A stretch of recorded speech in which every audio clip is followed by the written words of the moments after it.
Hi, this next tutorial is over creating, importing, updating, and deleting patrons along with their assignment of passwords and student numbers. First, it needs to be mentioned that at Marietta City School Systems, along with Cobb County Schools, the central office creates, updates, and assigns student login credentials, and it also is in control of deleting the patrons that have been added into the system. They are also updated nightly, and therefore the media specialist does not do any manual updating or deleting. However, if there comes a time that you need to create, update, or import patrons, this is how you can do it.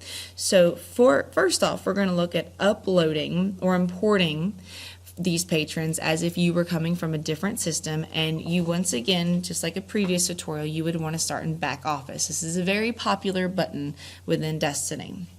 Once you are in back office, you would want to go over to the import patrons button. At this point, you would want to either upload a XML or CVS file and simply click update. If the file that you have used is not in the appropriate format, it will let you know and you would need to modify it. But once again, this is done by the central office. So if instead you're not trying to upload an entire school system's worth of students, you would want to add a singular new patron. To do this, you would actually go or stay more or less in the back office, and then you would come over to the area to where you would go to manage patrons, which is going to be your first tab on the left hand side. At this point, if you look over all the way to the right hand side, there is a very convenient button that says add new patron. At this point, it gives you every bit of criteria that you would need to fill in for this specific patron. You would fill out any field that has the asterisk on it, which are the small little stars. And by doing so, what you are doing is you are creating this patron within the system. Now, at Marietta City Schools, our students log in by their lunch numbers, but every single school has some type of designated number that belongs or is related to a student that will give them the ability to check out books within the media center. But in whatever way that the school that you are at does it, you would need to assign them a number, and once you do that, they are pretty much ready to go. So you could put in the last name, first name, district ID, barcode information. Once again, the more you have, the better off you are. It was also suggested by my media specialist that because of our changing schedules, to have an ELA teacher within the adding a new patron section. It makes it very useful to find a student in case that student has a hold that they are trying to go for or a book that they are looking for. It's easier to get in touch with the students. But once you have all of this filled out, you simply hit save, and that patron has now officially been added into the system.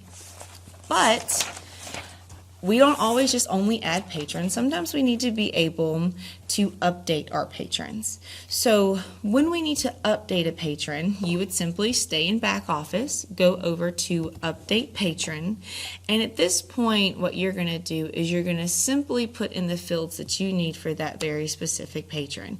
So first thing, I would personally, you're looking for an individual patron, and then set patron field. Once again, you have this drop down menu. This is one of the reasons why we would want to do an ELA teacher. It makes things a little bit easier. However, I tend to search for myself in these situations as to not go over any type of FERPA rules. So for me, I'm just going to put in my last name. Make sure you use the drop down menu to get whatever criteria that you need, and then update patrons. At that point, you find the more you have in the system, the narrower it goes, and you come over here and find my name, which is how that would work. And then at this point, you are able to update the patron to most recently updated, and it also gives you a very convenient button on the right hand side as far as the ability to edit that given patron. At that point, you just click on the name, you do whatever types of updating that you would need to do within that patron, and you click save. It is as simple as that.